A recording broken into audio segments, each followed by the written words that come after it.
Hello,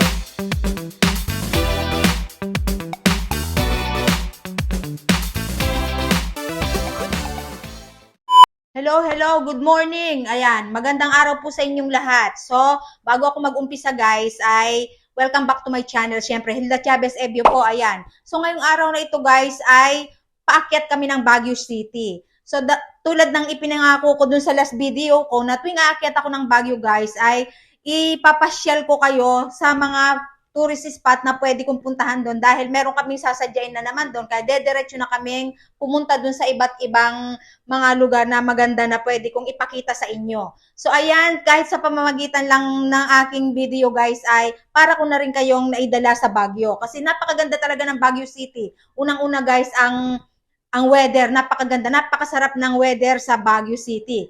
So ayan, sige guys, paalis na kami ngayon dahil napaka-busy namin. Kaya tara na, samahan nyo yung ipasyal kayo sa Diplomat ng Baguio City at sa Mines View. Ayan, ipapakita ko sa inyo guys kung gaano kaganda ang Mines View at Diplomat ng Baguio City. O ayan, paakyat na kami. Eto na kami sa bukana ng Baguio. Ayan, kita nyo naman guys kung gaano kababa ang fog. Ayan, time check ngayon ay 4 o'clock p.m. Ayan, ganito, alas 4 ng hapon, ganito nakababa ang fog. Halos hindi na makita ng sasakyan ang daan. Alam mo talaga may sunog, pero hindi po yan usok. Yan ay fog, napaka-preskong lang hapin talaga. Kaya nung paakyat na kami talaga dito, inopen na namin yung bintana ng kotse namin, hindi na kami nag-aircon. Kasi talagang mas maganda pa kesa sa aircon ng malalanghap mo na simoy ng hangin dito. Talagang napakasarap. Parang yung baga mo talaga ay malilinisan. Kaya talagang suminghot ka na ng suminghot pagka nandito ka talaga sa Baguio City dahil talagang malilinis ang baga mo dito. Dito ka makakalanghap ng sariwang hangin. Ayan, bundok talaga guys. Tingnan nyo napakaganda. Sa totoo lang, may araw pa to Kaya lang dahil mataas na bahagi nga, medyo parang ang dating makulimlim. May init na malamig. Ang sarap-sarap talaga. Yan, ganyan kaganda ang daan dito. Hindi po nakakatakot. Kagaya ng sinasabi ng iba na nakatatakot daw magbiyahe papuntang Baguio o umakyat papuntang Baguio. Hindi po, kasi ang mga daan dito is safe, malalaki, maluluwag, at hindi matraffic. Ayan. Mas mas delikado pa yung nasa patag ka na nagmamaneho na sobrang traffic. Pero dito guys, tingnan nyo naman walang traffic. Para ka rin nasa ibang bansa. Ayan. Kasi sa ibang bansa talaga ganito, napakaluwag ng daan.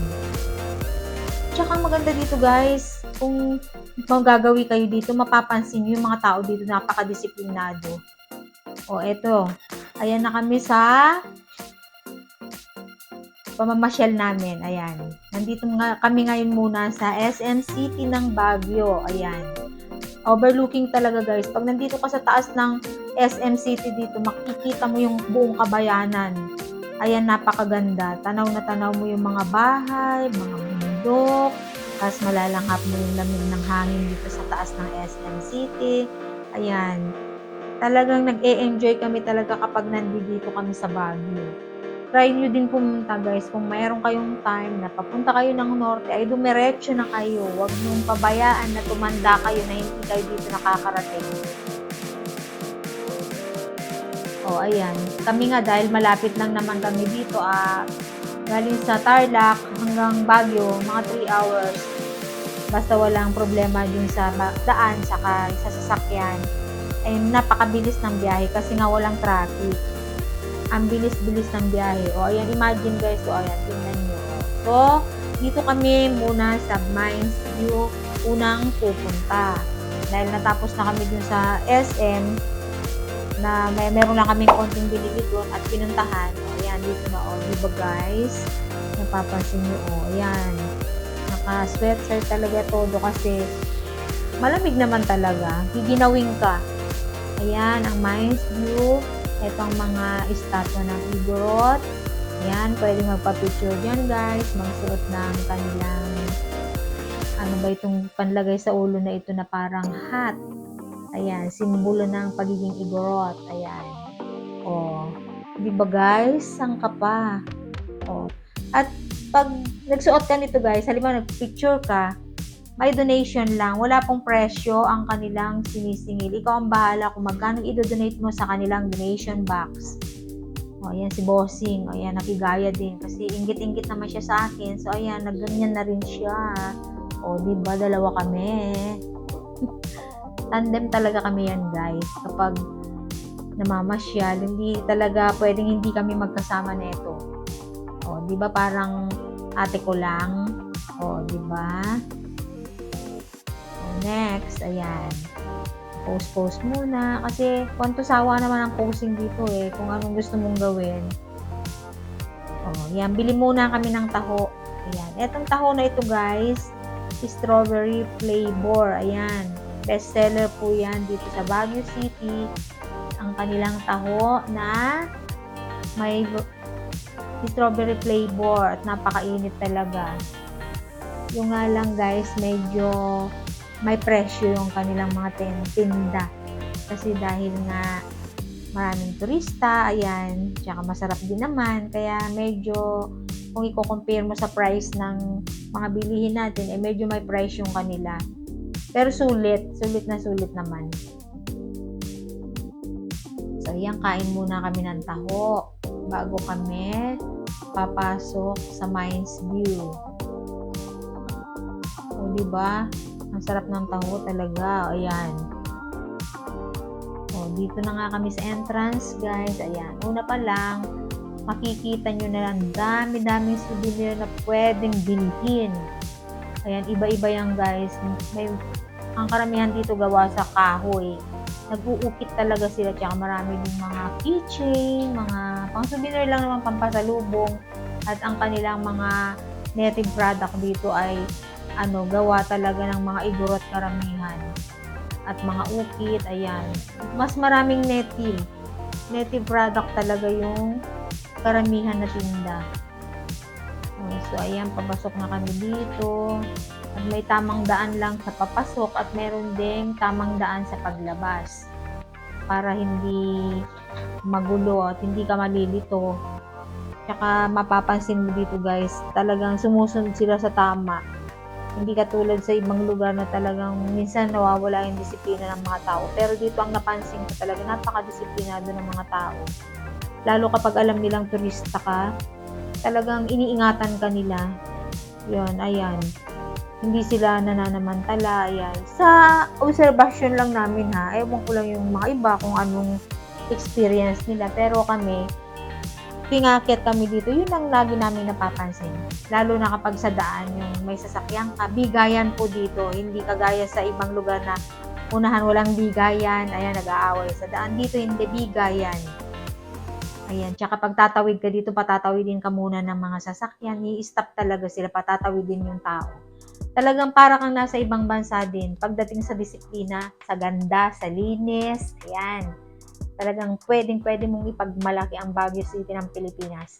O yan, maraming mga plants dito na ibinibenta. Hindi lang sa Botanical Garden, pati dito pala sa Mines View ay marami ka rin mabibili na mga, ayan, yung mga pananim.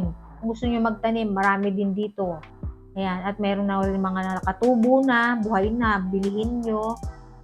Ayan, may mga price na rin naman nakalagay dyan.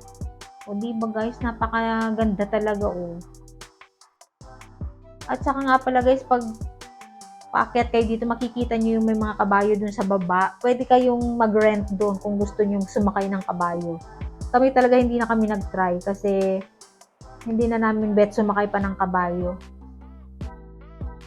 Tama na sa amin yung nakita namin yung kabayo doon. Ayan o, ayan. Meron din dun sa baba niyan at dito din sa taas, ayan, may mga kabayo. Tsaka guys, ang ganda ng mga kabayo nila.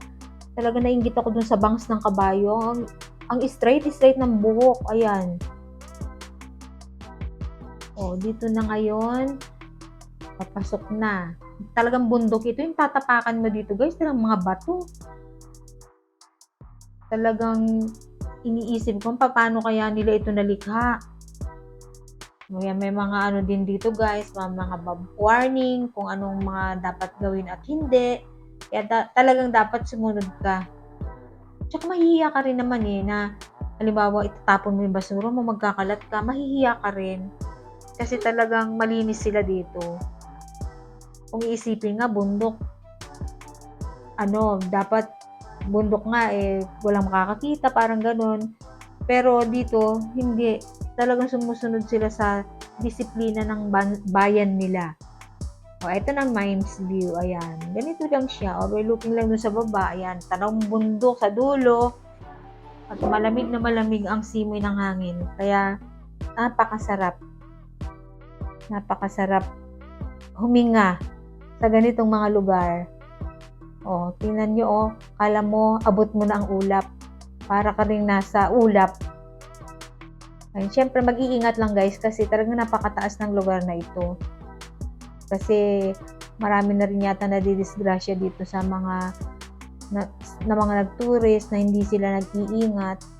Dati nga noon, nung pumupunta kami dito, pag umakyat kami ng Mines View, meron mga bata sa baba na hinahagisan ng barya. Dati noon ganun pero siguro ipinagbawal na yon kasi delikado nga. Wala ka nang matatanaw na ganun sa baba na may mga bata doon. Ayan, di ba? Ayan si Lola, posing. Ayan. Pero safe naman guys kasi hindi ka naman madidisgrasya dito kung susunod ka sa tama. Ayan, palabas na kami ngayon. Dito, pag palabas na kayo, ayan, pwede kayong mag-rent ng mga damit ng pang-igorot, magpa-picture, para souvenir, ayan. Tingnan nyo, ang daming mga nagre-rent ng damit. For only 50 pesos. Ayan 50 pesos lang ang renta ng damit kung gusto mong isuot at magpa-picture ka. Kasi parang kulang kasi yung pagpunta mo ng Baguio kapag hindi ka nag-try ng ganito. So hindi na kami nag-try. Tama na yung hat kanina, yung sombrero na ipinatong namin sa ulo namin. Tama na yun.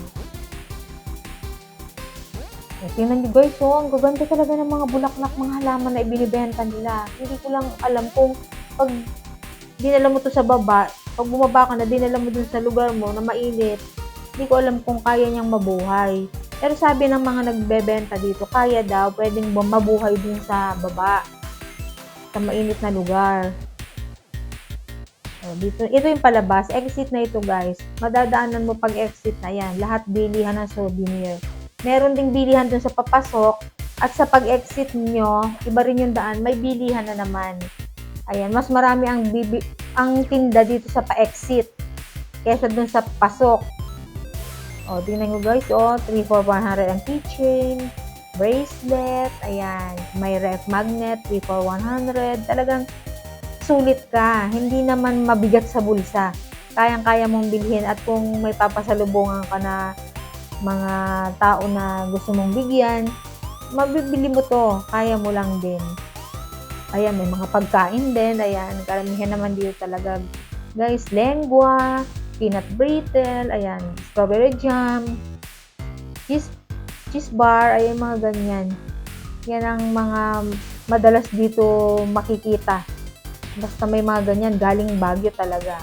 Ayan, at ang kanilang bonnet, maraming mga bonnet dito dahil nga malamig. Talagang ginansil yung bonnet nila. Ang ganda ng quality. Ayan, maraming mga t-shirt. Kung gusto nyong bumili ng pampasalubong. Kami ang binili namin t-shirt, pampasalubong. Ayan, tsaka bracelet, bumili rin kami. Di ba guys, ang dami. Tsaka napakamura. Yung t-shirt, buy one, take one. Ayan, ang Ponsensya. Ayan. Iba-ibang variety yan. Ayan, exit na kami, palabas na. And then, wait na kami ng taxi papuntang Diplomat. Eto guys, yung nakita nyo na yon, yung asong malaki yun, St. Bernard Dog. Pwede ka din dun magpa-picture. Hindi ko lang alam kung yun pa yung noon. Siguro bago na yon kasi matagal na yung noon. Baka patay na rin naman yung isang aso na matanda noon. Kasi noon pa may St. Bernard na dyan na ginagamit sila Ayan, souvenir uli dito. Napakadaming dadaanan na bilihan. Madami talaga. Mag-e-enjoy talaga ang mata mo dito, guys. Tsaka ikaw mismo mag-e-enjoy ka kasi hindi mainit. Ayan, meron pang puting-puting. Ayan. Pati pusa dito, ang ganda-ganda ng balahibo kasi ganda ng simoy ng hangin. Ang ganda na, ang linis ng hangin nila, kaya makikita mo yung mga kutis ng mga taga dito. Ang gaganda talaga. Pati mga hayop. Ayan naman si ate, ayan. O, bili muna kami dito guys ng pasalubong at kung anong magustuhan namin. Ayan, mura 7 for 100, assorted na pagkain. O, diba iba-iba. Kasi nga naman bawat lugar kasi kung ano yung sikat sa kanila, yun din na nga naman na mabibili mo.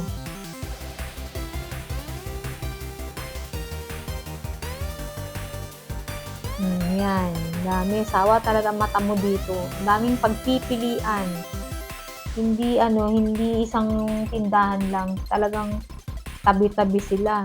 Ikaw na lang ang magsasawa kung saan ka bibili kasi sa bagay pare-pareho lang naman ang tinitinda nila. Yan. At ako naman, ang target ko dito ay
dito, makasaysayan ito. Ayan, dito nga daw yung maraming mga nagpapakita, 'di ba pagka malapit na ang undas dito nag-shooting yung mga ibang mga artista, tsaka karamihan nagba-vlog dito. Ayan, ganyan. Lilibutin lang namin yan. Ganyan lang siya. Talagang hotel siya, sinaunang hotel. O, tsaka bawal pumasok. Hindi pwede pumasok. Dito ka lang talaga sa paligid. Lilibutin mo lang yung buong kapaligiran niya. Pero kung iisipin mong papasok, bawal po kasi hindi na din safe. Baka yun talaga ang dahilan kaya hindi na pinapapasok ng mga tourist kasi baka hindi safe kasi lumang-luma yung building. Oh, ganito ang itsura niya. Talaga yung bintana pala yung sinauna na nahihugis. Oh, yan. Medyo maluwag siya, malaki. Talaga mula dun sa entrance, nilibot namin yan. Papunta dun. Wala ka naman actually makikita na sasabihin mong may kakaiba dito. Wala, ganyan na building lang talaga siyang luma. Na napakagandang magpa-picture. Kung may gaganapin ka dito, maganda dito. Maganda rin siguro dito mag-clean up, yung mga ganun. May mga halaman talagang ang ganda ng paligid dito. Tsaka banda dun sa gilid may nagtitinda na rin. Kung nagugutom kayo, may mga nagtitinda rin ng food, mga street food, yan. Talagang hindi boring yung pamamasyal mo dito. Yung main door nito guys, nakapadlock. Tsaka may warning, talagang walang papasok. Hindi nila ina-allowed. Ang akala ko nga, pwede pumasok. Sabi ko, kaya-kayanan pumasok. Ano kaya mararamdaman namin kapag nasa loob kami? Ay, hindi naman pala. Tsaka siyempre, umaga ka na lang pumunta, wag na gabi. Hindi ko alam kung may ilaw ba dito o ano. Pero siguro meron. Kasi meron naman kami nakitang mga mga bombilya rito na mga ilaw din sinisindihan din nila. Hindi naman siya nakakatakot. Hindi ko lang alam kapag gabi. Kasi kami pumunta hapon. O ayan ang pinaka niya, main door. Ito yung entrance niya siguro noon. Tsaka